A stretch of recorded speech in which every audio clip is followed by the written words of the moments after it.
યુગશક્તિ Gayatri, September 1977. દીક્ષાની આવશ્યકતા શા માટે? નાદ સાધના. પ્રકાર: અનાહત તથા અનહત શબ્દના મુખ્ય 10 પ્રકાર છે, જેના અવાજ જુદા જુદા છે. 1. નટીના ઝાંઝરના ઝણકાર જેવો. 2. દરિયાની લહેર મોજા જેવો. 3. પખવાજ મૃદંગના અવાજ જેવો. 4. સહસ્ત્ર કમળના શંખ જેવો. 5. શ્રી કૃષ્ણની મોરલી વાંસળી જેવો. 6. સચ્ચિદાનંદની વીણા જેવો. 7. સિંહની ગર્જના જેવો. 8. અગમ્ય મંડળના એક વાદ્ય જેવો. 9. અલખ મંડળના બુલબુલ જેવો. જેમ અનેક રેડિયો સ્ટેશનોથી એક જ સમયે અનેક પ્રોગ્રામ કાર્યક્રમનો બ્રોડકાસ્ટ ફેલાવો થાય છે, એ જ પ્રમાણે અનેક પ્રકારના અનાહત શબ્દ પણ થાય છે. એના લીધે એનો ઉપયોગ અને એનું રહસ્ય અનેક પ્રકારનું છે. અત્યાર સુધીમાં આવા 64 અનાહત માનવામાં આવ્યા છે, પરંતુ તે હર કોઈને સંભળાતા નથી, સાંભળી શકાતા નથી.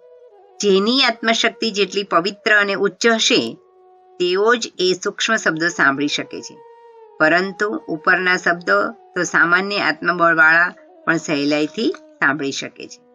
વિરાટ સ્વરૂપ.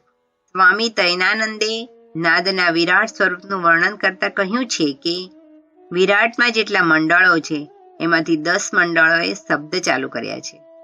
દરેક મંડળ પોતાનો એક શબ્દ રાખે છે. વિરાટમાં કુલ 36 મંડળ છે. એ દરેક પોતપોતાનો એક આગવો શબ્દ રાખે છે, પરંતુ ચાલુમાં ફક્ત 10 શબ્દ છે અને બાકીના 26 મંડળોના શબ્દ સ્વર રૂપે ગુપ્ત રૂપે ચાલુ છે. ઉપરોક્ત 36 મંડળ પોતપોતાના જુદા જુદા રંગ, રૂપ, શબ્દ અને અધિકાર ધરાવે છે. એ બધાની અર્ધમાત્રાઓ જુદી જુદી છે. એમના બીજ પણ જુદા છે. દરેક મંડળમાંથી જે સૂત્રો અહીં આવે છે તે સ્વર યા અવાજના રૂપમાં હોય છે. રાજ નામના વાજિંત્રમાં જે 36 તાર આવે છે તે 36 ભાગનું સ્મારક છે. તે 36 પ્રકારના અનાહત નાદના પ્રતીક છે.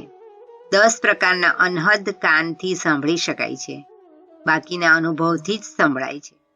જે લોકો ફક્ત 10 જ પ્રકારના નાદ જાણે છે એમને 36 નાદની જાણ હોતી નથી.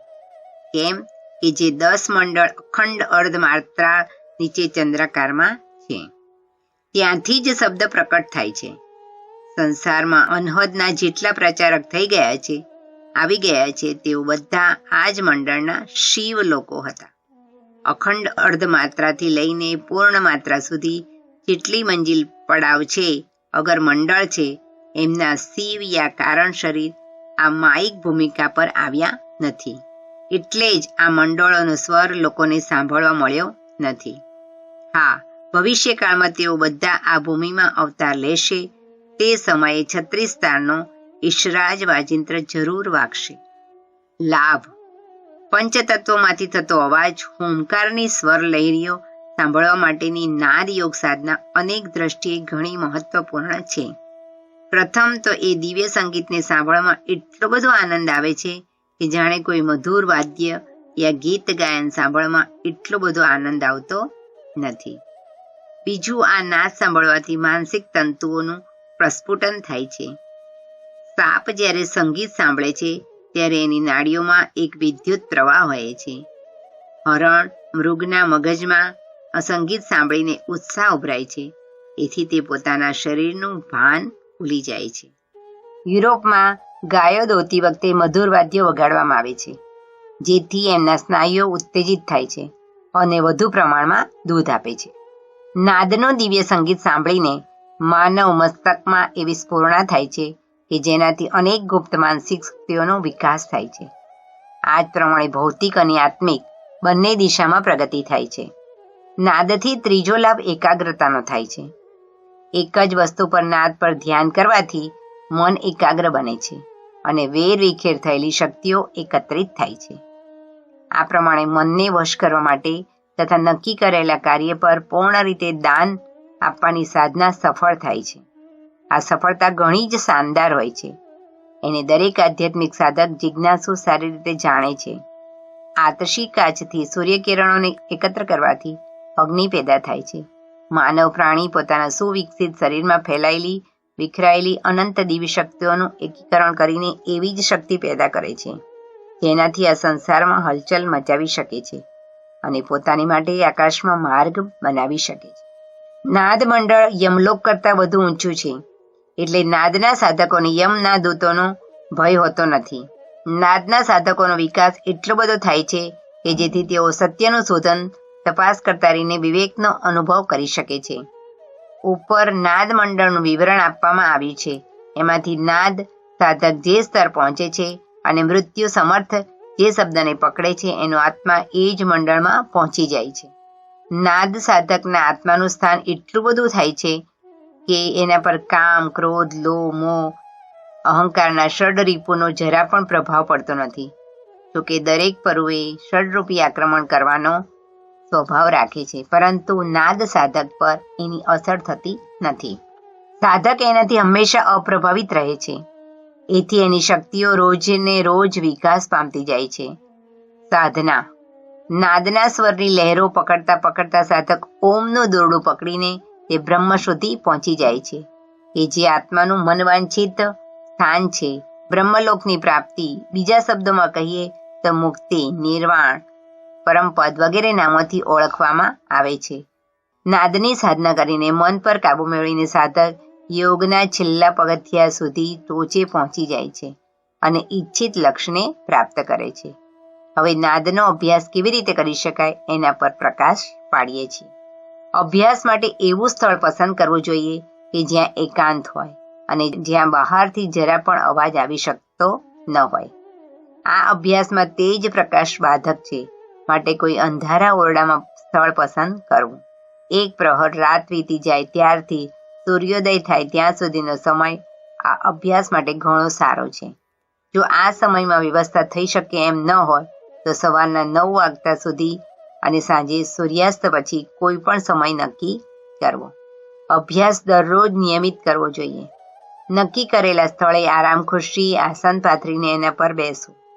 આસન પર બેસવું હોય તો બરડા પીઠ પાછળ કોઈ તકિયો અગર કપડાની પોટલી મૂકવી. એમ ન બને એમ હોય તો એક ખૂણામાં બેસો કે જેનાથી શરીરને આરામ મળે. પછી શરીરને ઢીલું કરો.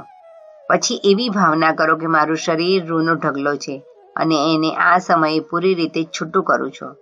થોડીક જ વારમાં શરીર તદ્દન ઢીલું થઈ જશે. આરામ ખુરશી કે તકિયો યા દિવાલની મદદ લેવાથી શરીર સારી રીતે યોગ્ય પ્રકારે રહેશે. સાફ રૂની 2 દિવેટો દાટા બનાવીને એને કાનમાં લગાવો, જેથી બહારનો અવાજ અંદર પ્રવેશી શકે નહીં. આંગળીઓથી કાનના છિદ્ર બંધ કરવાથી પણ ચાલી શકશે. હવે કોઈ બહારનો અવાજ અંદર જઈ શકશે નહીં.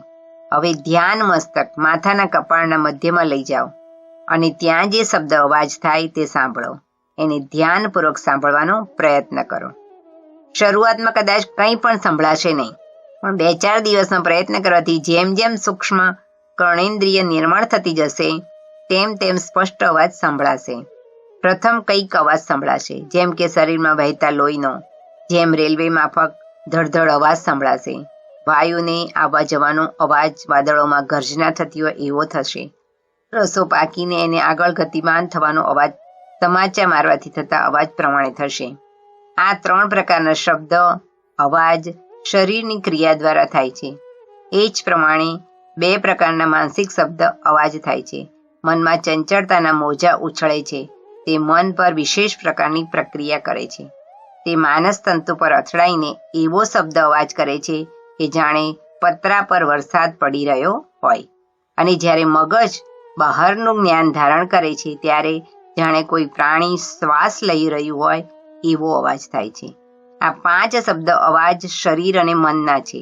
કેટલાક દિવસના અભ્યાસથી સામાન્ય રીતે 2-3 સપ્તાહના પ્રયત્ન કરવાથી આ શબ્દ અવાજ સ્પષ્ટ રીતે સંભળાય છે. આ શબ્દોને સાંભળવાથી સૂક્ષ્મ ઇન્દ્રિયો નિર્મળ, પવિત્ર બને છે અને ગુપ્ત શક્તિઓને ગ્રહણ કરવાની યોગ્યતામાં વધારો કરે છે. જ્યારે નાદ સાંભળવાની યોગ્યતા વધી જાય છે ત્યારે વાંસળી યા સીટી જેવી અનેક શબ્દાવલી અવાજની હારમાળા સંભળાય છે.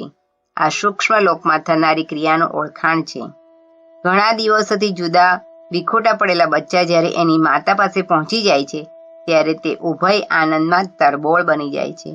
એવો જ આનંદ આ સમયે સાધકને થાય છે.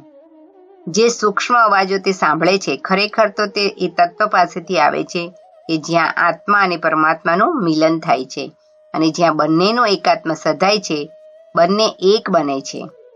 ધીરે ધીરે એ શબ્દ અવાજ ચોખ્ખી રીતે સંભળાય છે. એથી સાધકને એને સાંભળવામાં ઘણો જ આનંદ થાય છે. કદી કદી તો એ શબ્દોમાં નિમગ્ન બની જઈને આનંદમાં વિવળ બની જાય છે અને પોતાના તન મનનું ભાન ભૂલી જાય છે. છેલ્લો શબ્દ અવાજ ઓમ છે. આ ઘણો જ સૂક્ષ્મ અવાજ છે. એનો અવાજ ઘંટના અવાજ જેવો હોય છે. ઘંટ પર હથોડી મોગરી અફડાવાથી જેમ કેટલોક સમય એનો ઝણઝણાટ સંભળાય છે, એ જ પ્રમાણે ઓમનો અવાજ સંભળાયા કરે છે. ઓમકારનો અવાજ જ્યારે સંભળાય છે ત્યારે નિંદ્રા, ઊંઘ, તંદ્રા યા બેભાન થઈ જવા જેવી સ્થિતિ પેદા થાય છે. આ સ્થિતિ પાર કરી જતા જ આત્મા પરમાત્મામાં પ્રવેશ કરે છે અને પૂરેપૂરી રીતે પરમાત્માવસ્થા પ્રાપ્ત કરી લે છે. ધન્યવાદ. શાંતિકુંજ વિડિયો ગુજરાતી યુટ્યુબ ચેનલને સબસ્ક્રાઇબ કરો તથા બાકીના વિડિયોઝનો લાભ લેવા માટે બેલ આઇકન જરૂર દબાવો. ધન્યવાદ.